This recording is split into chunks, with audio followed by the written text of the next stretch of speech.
गायत्रीमन्त्रम् ॐ भूर्भुवस्वः तत्सवितुर्वरेण्यं भर्गोदेवस्य धीमहि धियो यो न प्रचोदयात्।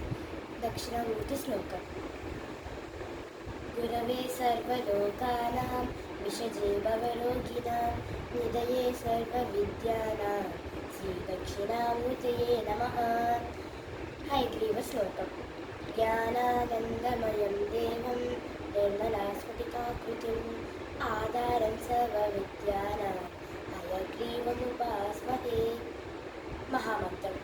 हरे कृष्ण कृष्ण कृष्ण हरे हरे, हरे राम राम राम हरे हरे, हरे कृष्ण कृष्ण कृष्ण हरे हरे, हरे राम राम राम हरे हरे, हरे कृष्ण कृष्ण कृष्ण